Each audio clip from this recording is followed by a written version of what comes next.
Hello friends, today we will be doing secure synopsis of the month of October. This is GS1. So we'll start with GS1 October 2000 for mains 2020. So the first question relates to Indian culture. The question is that festivals of India often are demonstration of living personification of environment. Do you agree? So here the directive is discuss. We have to give both the pro and against the argument. इसके body में सबसे पहले हम लोग religious practices जो चल रहा है उसके बारे में करेंगे.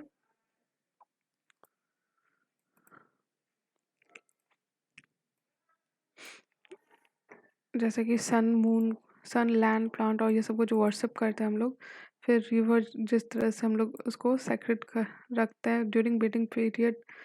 इफ स्टार्टिंग फ्रॉम द वैदिक पीरियड जैसे कि पुष्कर्म फेस्टिवल होता है जो कि रिवर्स को पे है. फिर दीप दीप लगाते हैं हम लोग रिवर्स में. फिर harvest festivals are celebrated as thanksgiving. जैसे कि लोहरी हो गया पंजाब में, मकर संक्रांति हो गया कर्नाटक में और बिहू हो गया असम में. तो इसका इंट्रोडक्शन वही एज ओल्ड प्रैक्टिस है. हम लोग कैसे नेचर को वर्शिप करते हैं. फिर बॉडी में आएगा कि लिविंग एम्बॉडीमेंट है. फिर जैसे बनियान ट्री को वर्शिप करते हैं. छठ पूजा हो गया. ठीक है. फिर seasonal in nature. Most of the festival जो हम लोग का सीजनल इन नेचर है. ठीक है. फिर मतलब कि जो अगस्त अक्टूबर हार्वेस्टिंग सीजन ये सब में हम लोग फेस्टिवल सेलिब्रेट करते हैं. तो seasonal festivals are agro based agriculture related होते हैं. जैसे पंजाब में लोहरी हो गया. फिर पोंगल हो गया. फिर न्यू क्रॉप संकराय पोंगल जब पोंगल सेलिब्रेट होता है. फिर एनिमल का वर्शिप करते हैं. जैसे बिहू में जो नॉर्थ ईस्ट में कैटल की वर्शिप होता है. फिर पोंगल होता है साउथ में. ठीक है. फिर जो थर्ड डे होता है पोंगल को उसको माट्टू पोंगल कहते हैं जो कि कैटल वर्शिप से रिलेट करता है. उसी तरह बोहाग बिहू हो गया. फिर नाग पंचमी हो गया. हॉर्नबिल फेस्टिवल हो गया. फिर काऊ को हम लोग कामधेनु मानते हैं. फिर फायर वर्शिप हो गया. जैसे कि काली बगान के समय भी होता था. माघ बिहू हो गया. ठीक है. पर sadly people nowadays celebrate such festival in ways that defeat the whole purpose of the worship of nature. Live तो कंक्लूजन में हुआ कि living in harmony with nature जो है ये हम लोग का इंटीग्रल पार्ट है कल्चर का. फिर नेक्स्ट क्वेश्चन है कि कंट्रीब्यूशन क्या है भक्ति पोइट्स का to the literature of times that not only led to the develop but also contributed to social लिफ्टमेंट. तो भक्ति मूवमेंट का कंट्रीब्यूशन बताना है बेसिकली. तो ये स्टार्ट हुआ 6th century AD में साउथ इंडिया में.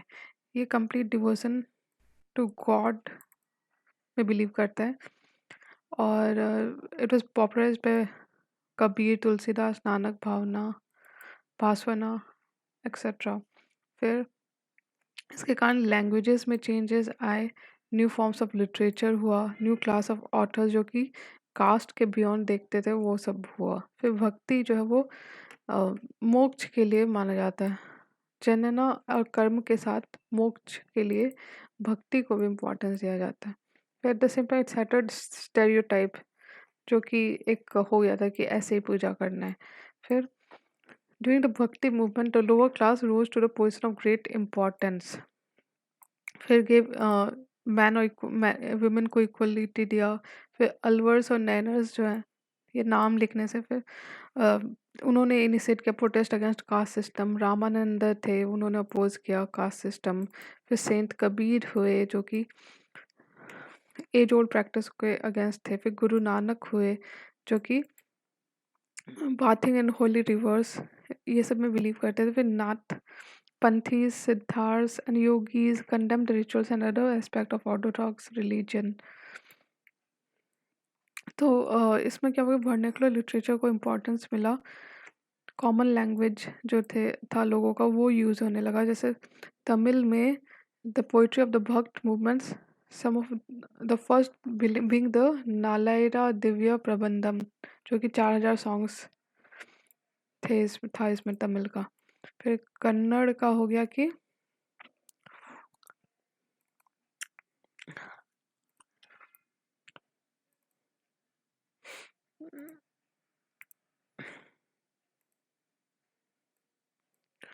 कन्नड़ में हो गया तुम्हारा वीर सहस्त्रम, जिन्होंने कंट्रीब्यूट किया, जैसे कि भास्वन हो गया, अक्का महादेवी हो गए, इन्होंने वचन लिखा कन्नड़ में भी।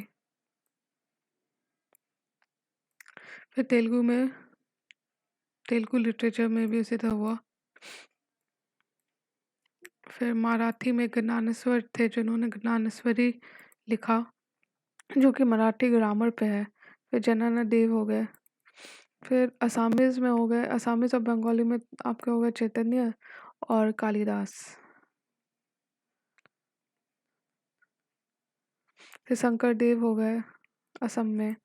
फिर हिंदी में हो गए आपके फेज 1813-1643 में, नेमली the Bhakti Kala witnessed wholesome composition of Hindi verses. फिर Hindi literature during the Bhakti Kala had saint poets of both Nirguna and Saguna. फिर तुलसीदास का जो रामचरितमानस है वो उसको एपिटोम माना जाता है मेडिवल हिंदू कल्चर का। फिर विद्यापति, नंददासा, हिता, हरिवंशा, मीराबाई एंड रसकना एक्सेट्रा, ये दो लोग बहुत अच्छे पोइट थे। फिर Bhakti cult was out of the box thought on religion. Next question देखते हैं। फिर discuss in detail the cultural contribution of Chalukya dynasty. तो इसमें करना पड़ेगा कि एक्सप्लेन हु चालुक्याज वेयर।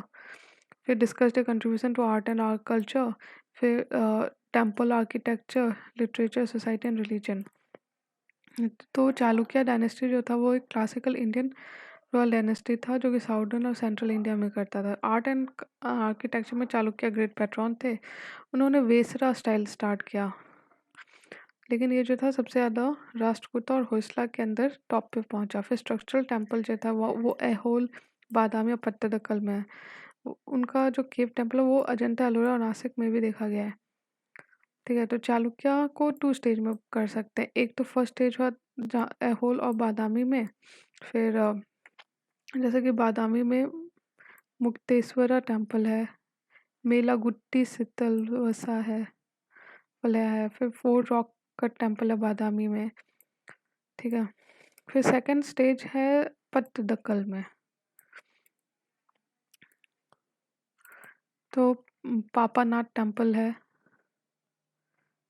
फिर संगमेश्वरा टेम्पल है, ये सब। फिर लिटरेचर में ऐहोल इंस्क्रिप्शन है और पुलकेशिन 2, जो कि उसके कोर्ट पोएट रवि कृति ने लिखा था संस्कृत लैंग्वेज में। फिर a few verses of a poet name Vijayanka who described herself as the dark Saraswati have been preserved. फिर famous writer in Sanskrit from the western Chalukya period are Vijnaneshwara. फिर बादामी चालुक्य का references are made to the existence of Kannada literature. फिर Kappe Arabhatta record of C700 in Tripathi 3-line meter is the earliest available work in Kannada poetics. फिर कर्णतेश्वर कथा who was quoted later by Jay Kriti is believed to be eulogy of Pulakeshin II.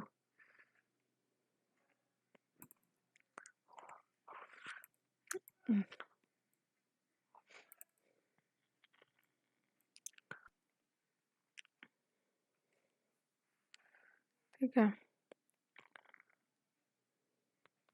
फिर other probable Kannada writers are now extend now but titles of which, मतलब कि कौन है लिखने वाले नहीं पता, लेकिन जैसे कि श्यामकुंडाचार्य, जिसने said to be author of प्रभृता, श्रीवर्धदेवा। और फिर western and eastern Chalukya is a major event in the history of Kannada and Telugu literature respectively. और 9th और 10th century तक Kannada literature had already seen some of the most notable writers. जो 3 James थे Kannada literature के वो ये थे अदिकावी, पंपा, श्री पोन and Rana. 11th century में Telugu literature was born under the patronage of the Eastern Chalukya with Nannaya Bhattar as its first writer. तो definitely Chalukya एक important milestone थे। नेक्स्ट क्वेश्चन है मॉडर्न इंडियन हिस्ट्री में कि सेल्फ रेस्पेक्ट मूवमेंट पे। तो इसमें ब्रीफली एक्सप्लेन करो क्या ऑब्जेक्टिव है था मूवमेंट का, उसके बाद क्रिटिसिज्म भी दो अलॉन्ग विद इट्स अचीवमेंट। फिर एक political, social and religious life से रिलेट करता था साउथ इंडिया के, और जो तमिल नेशनलिज्म है उसको मासेस तक पहुंचाया इसने।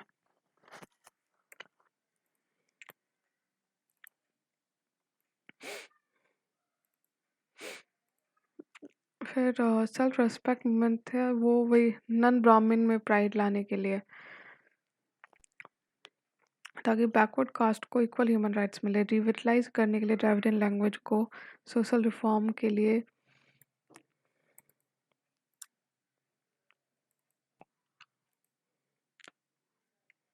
glorifying Tamil history and languages, recasting women's equal position। तो आउटकम क्या हुआ? एक तो एंटी ब्राह्मण और सेल्फ रेस्पेक्ट मैरिजेस, ये इम्पॉर्टेंट है। फिर Tamil Nadu passed a law and became the first state to legalize Hindu marriage without Brahmin priest। फिर तमिलनाडु में जो मोनोपोली था ब्राह्मण्स का वो कम हो गया। फिर practice of having separate dinners, ये ख़त्म हो गया। फिर बहुत सारे लोगों ने अपने टाइटल्स और दे दिए, और took pride in publishing names in Kudi Arasu. बहुत सारे चेंज लाया सोशल लाइफ में। It was instrumental in non Brahmin community to create awareness. फिर जेंडर रिलेशनशिप में self respect movement was not a merely social reform movement, it aimed at destroying the existing Hindu social order। ये extremely influential था, तमिलनाडु तक ही नहीं बल्कि आसपास के जैसे कि मलेशिया और सिंगापुर में।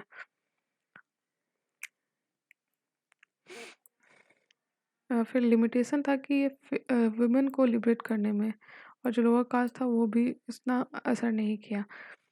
इसका ये मोस्टली कॉन्फाइंड था तमिलनाडु तक। फिर डोमिनेंस कम कर पाया, but still it had strengthened the middle class, which are the backbone of the rural economy. Without proper land reform, middle class controlled rural economy, which has kept the lower caste in a, मतलब कि middle class सब control करता है rural economy instead of the higher class. The Dravidian movement played a seminal role in shaping the history of Tamil Nadu। ठीक है। फिर next है कि the kind of politics Mahatma Gandhi introduced Indians to during Indian freedom struggle were not entirely new। इसको analyze करने के लिए तो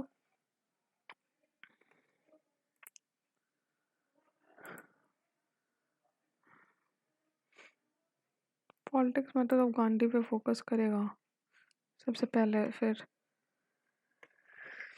कैसे यूटिलाइज किया गया था स्वदेशी एंड बॉयकॉट मूवमेंट को गांधी के द्वारा। फिर involvement of masses, his idea of Swaraj और सेल्फ गवर्नमेंट। फिर नॉन वायलेंस या फिर हिंदू मुस्लिम रिलेट यूनिटी, ये सब मतलब कि इससे पहले महात्मा गांधी के पहले भी ये सब मेथड यूज़ हुआ था। तो स्वराज और सेल्फ गवर्नमेंट हो गया होम रूल लीग में। फिर नॉन वायलेंस हो गया हिंदू मुस्लिम यूनिटी में। जैसे स्वदेशी एंड बॉयकॉट मूवमेंट में भी नॉन कोऑपरेशन को यूज़ किया गया था। तो Gandhi strategy is combination of truth, sacrifice, selfless service, and cooperation transformed the Congress from a merry platform to a multi-dimensional movement। तो इनका method active boycott, picketing, processing and passive phase में construction था। ठीक है। सेल्फ रिलायंस और आत्मशक्ति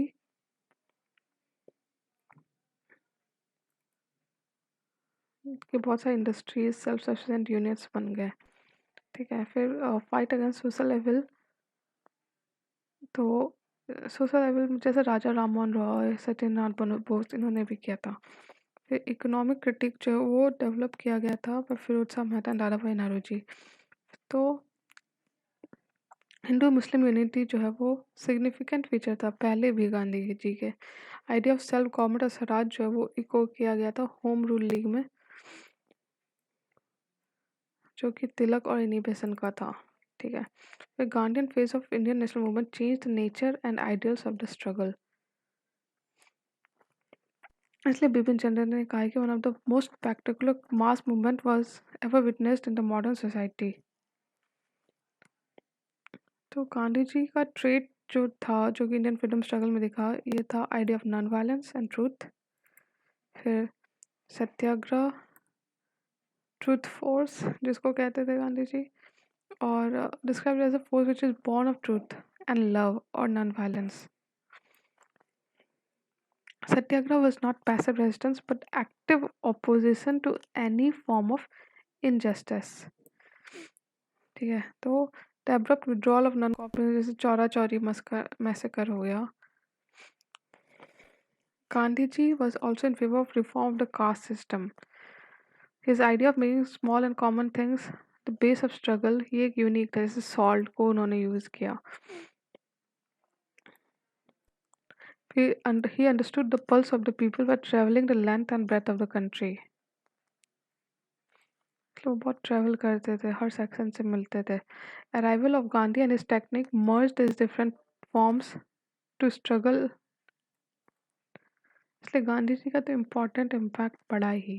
फिर next question है कि the Anglo French rebellion in India was part of their global rivalry aiming supremacy traced or the course of the wars and also examined the reason for French failure. तो इसमें तो पहले बताना पड़ेगा कि कैसे स्टार्ट हुआ, कि outbreak of succession war of succession जो कि 7 ईयर वॉर में हुआ, क्यों विक्ट्री हुई ब्रिटिश, फिर less government control over English company, फिर सुपीरियरिटी ऑफ इंग्लिश नेवी, फिर स्ट्रेटेजिक लोकेशन था ब्रिटिश के पास जैसे कि कलकत्ता, मद्रास एंड बॉम्बे. फिर French subordinated the commercial interest to territorial ambition, जिसके कारण उनको फंड्स का प्रॉब्लम हो गया. फिर ब्रिटिश के पास अच्छे कमांडर्स थे जैसे कि रॉबर्ट ली हो गए, एयरकूट हो गए, जबकि फ्रेंच के पास मोस्टली हम लोग डुप्लेक्स के बारे में ही सुनते हैं. तो एंग्लो फ्रेंच स्ट्रगल जो है वो 20 साल तक चला. ठीक है, so Anglo-French struggle in India was part of the global rivalry after Nadir Shah attack in 1739. Mughal hold had weakened.